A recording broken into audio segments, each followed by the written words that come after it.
Whether you're looking for a new job or you're looking for more business or you're just out in the community and someone asks you, what do? Do you have a good answer? Do you know how to get them to ask you to learn more about what you do? Today we're gonna talk about what you should and should not say in your elevator pitch, and that's coming up next. If this is your first time here, please hit the subscribe button. Make sure you click the bell so you get notifications when we post new videos. We post new videos every week. This week I've invited my friend Anthony Gerstner here, and we're gonna talk about how to create a elevator pitch that engages people and is clear and concise. Anthony, tell us more about how to perform a professional elevator pitch. Yeah, well, essentially an elevator pitch or elevator speech, they're kind of interchangeable terms. Really, what you're looking at is it's a very short statement. You only have a moment of people's time.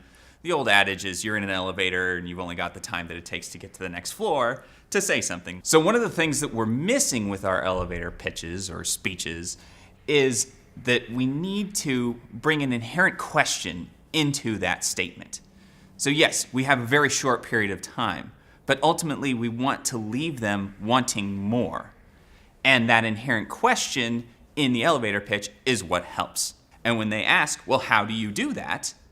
Now you have the ability to speak more. And you've essentially extended the time window that you have to deliver your information, and you can go into a deeper explanation of how you do what you do and communicate your value. An example that I use sometimes in a class I teach is a social media trainer. The social media trainer says, I make social media easy to understand and use. So the inherent question in that is, well, how do you make that easy to understand and use? And people that are interested in that will ask that. Now, to be fair, not everybody is going to ask that question. Not everybody's interested in how you make social media easy to understand and use. However, those that are will ask the question, and those are the people you want to talk to. You're not just a health insurance provider. You help people live healthier lives. And that speaks to a problem I see people making a lot, is they say, well, I'm a CPA.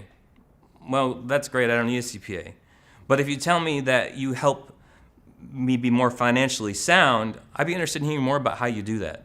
I know that I will customize my elevator speech depending on what room I'm in. So sometimes I'll say I'm a storyteller, which leads people to say, well, how do you do that? And I get to tell them that we help businesses use the art of story to clarify their message and grow their business. Sometimes I'll say that we help leaders become influencers. It just depends on where I'm at. If I'm talking to salespeople, I talk about how I help them increase sales. And then of course that leads them to say, well, how do you do that? For myself, personal example, I always use that I'm not just a trainer, I'm not just in learning and development.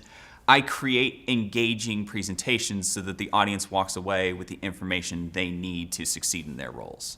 And then how do I do that? And that's when I get to share some of my great stories of things that I've done in the past, whether it's via interviews or whether it's via business that I'm trying to generate. So one way I've used the elevator pitch in the past is as a written elevator pitch. I have a second-degree connection on LinkedIn. I want to get introduced to them, so I send my written elevator pitch to my first-degree connection, and they send that to the second-degree connection. And now that person has a quick introduction of me, who I am, and what value I can bring. Networking and having a good elevator pitch has been one of the things that's really helped my business over the years. And it's okay to go out and fail with your elevator pitch. But the idea is you always need to be refining it, and you always need to be making it more concise and more clear. So don't be afraid to get out there, give it a try, test it on your friends, test it at events. I hope this helps you as you're looking for your next job or your next sales opportunity. If they want to find you online, where can they connect with you? Well, you can find me on LinkedIn. That's the place to connect. So Anthony Gerstner on LinkedIn. Make sure you personalize and tell me you found me through this video so that way I know where the connection comes from. That's great advice. You can find me on LinkedIn at Jason Duncan. Well, thanks again for joining me this week. I invite you to watch more of our videos by clicking the box on the screen. Please like, comment, share, and we'll see you in the next video.